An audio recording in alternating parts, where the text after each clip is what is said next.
Leitura bíblica. Primeira carta do apóstolo São Paulo aos Coríntios. Paulo, chamado apóstolo de Jesus Cristo pela vontade de Deus, e o irmão Sóstenes, a igreja de Deus que está em Corinto, aos santificados em Cristo Jesus, chamados santos, com todos os que em todo lugar invocam o nome de nosso Senhor Jesus Cristo, Senhor deles e nosso. Graça e paz da parte de Deus nosso Pai e da do Senhor Jesus Cristo. Sempre dou graças ao meu Deus por vós, pela graça de Deus que vos foi dada em Cristo Jesus, porque em tudo fostes enriquecidos nele, em toda a palavra e em todo conhecimento, como foi mesmo o testemunho de Cristo confirmado entre vós, de maneira que nenhum dom vos falta, esperando a manifestação de nosso Senhor Jesus Cristo, o qual vos confirmará também até ao fim, para serdes irrepreensíveis no dia de nosso Senhor Jesus Cristo. Fiel é Deus, pelo qual foste chamado para a comunhão de seu Filho, Jesus Cristo, nosso Senhor. As dissensões na igreja de Corinto. Rogo-vos, porém, irmãos, pelo nome de nosso Senhor Jesus Cristo, que digais todos uma mesma coisa, e que não haja entre vós dissensões. Antes, sejais unidos em o mesmo sentido e em o mesmo parecer. Porque a respeito de vós, irmãos meus, me foi comunicado pelos da família de Cloe que há contenda entre vós. Quero dizer com isso que cada um de vós diz: eu sou de Paulo, eu de Apolo, e eu de Cefas, e eu de Cristo. Está Cristo dividido? Foi Paulo crucificado por vós? Ou foste batizados em nome de Paulo? Dou graças a Deus, porque a nenhum de vós batizei, senão a Crispo e a Gaio, para que ninguém diga que foste batizado em meu nome. E batizei também a família de Estéfanas. Além destes, não sei se batizei algum outro, porque Cristo enviou-me não para batizar, mas para evangelizar, não em sabedorias de palavras, para que a cruz de Cristo se não faça vã, porque a palavra da cruz é loucura para os que perecem, mas para nós que somos salvos é o poder de Deus. Porque está escrito: destruirei a sabedoria dos sábios e aniquilarei a inteligência dos inteligentes. Onde está o sábio? Onde está o escriba? Onde está o inquiridor deste século? Porventura, não tornou Deus louca a sabedoria deste mundo? Visto como na sabedoria de Deus, o mundo não conheceu a Deus pela sua sabedoria. Aprove a Deus salvar os crentes pela loucura da pregação. Porque os judeus pedem um sinal e os gregos buscam sabedoria, mas nós pregamos a Cristo crucificado, que é escândalo para os judeus e loucura para os gregos. Mas para nós, os que são chamados, tanto judeus como gregos, lhe pregamos a Cristo, poder de Deus e sabedoria de Deus. Porque a loucura de Deus é mais sábia do que os homens, e a fraqueza de Deus é mais forte do que os homens. Porque, vede, irmãos, a vossa vocação, que não são muitos os sábios segundo a carne, nem muitos poderosos, nem muitos nobres que são chamados, mas Deus escolheu as coisas loucas deste mundo para confundir as sábias, e Deus escolheu as coisas fracas deste mundo para confundir as fortes. E Deus escolheu as coisas vis deste mundo, e as desprezíveis, e as que não são, para aniquilar as que são, para que nenhuma carne se glorie perante ele. Mas vós sois dele em Jesus Cristo, o qual para nós foi feito por Deus, sabedoria e justiça, santificação e redenção, para que, como está escrito, aquele que se gloria, glorie-se no Senhor.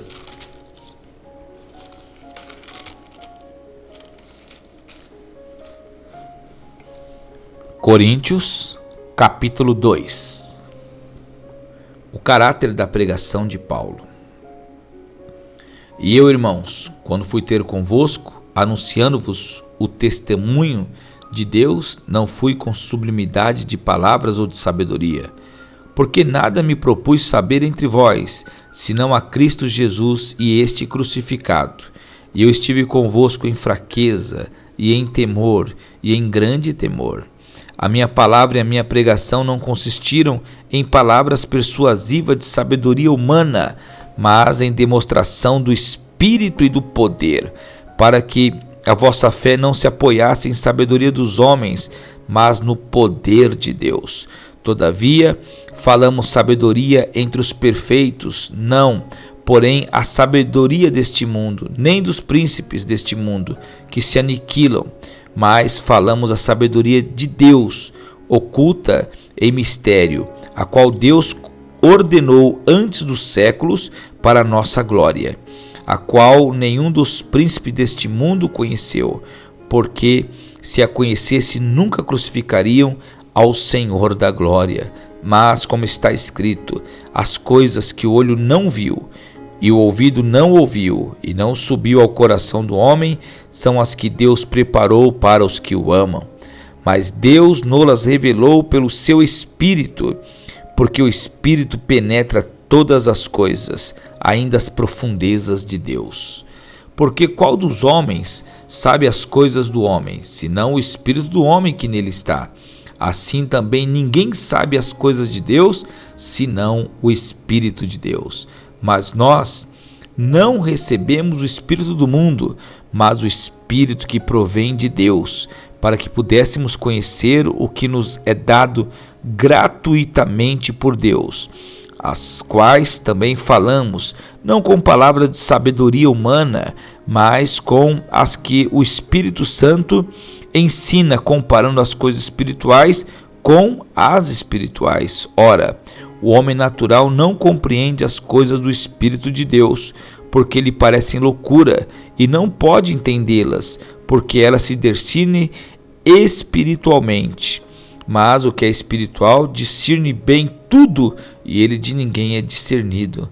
Porque quem conheceu a mente do Senhor para que a possa instruí-lo? Mas nós temos a mente de Cristo. Primeira carta aos Coríntios, capítulo 3. O espírito mundano causa dissensões nas igrejas. E eu, irmãos, não vos pude falar como a espirituais, mas como a carnais, como a meninos em Cristo. Com leite vos criei, e não com manjar, porque ainda não podias, nem tampouco ainda agora podeis. Porque ainda sois carnais, pois havendo entre vós invejas, contendas e dissensões, não sois porventuras carnais, e não andais segundo os homens? Porque dizendo um, eu sou de Paulo, e outro, eu de Apolo, porventura não sois carnais? Pois quem é Paulo, quem é Apolo, senão ministros pelos quais crestes, e conforme que o Senhor deu a cada um?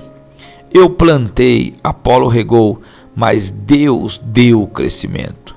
Pelo que nem o que planta é alguma coisa, nem o que rega, mas Deus que dá o crescimento. Ora, o que planta e o que rega são um, mas cada um receberá o seu galardão segundo o seu trabalho. Porque nós somos cooperadores de Deus, vós sois lavouras de Deus e edifícios de Deus, segundo a graça de Deus que me foi dada. Pois eu, como sábio arquiteto, o fundamento, e outro edifica sobre ele, mas veja cada um como edifica sobre ele. Porque ninguém pode pôr outro fundamento, além do que já está posto, o qual é Jesus Cristo.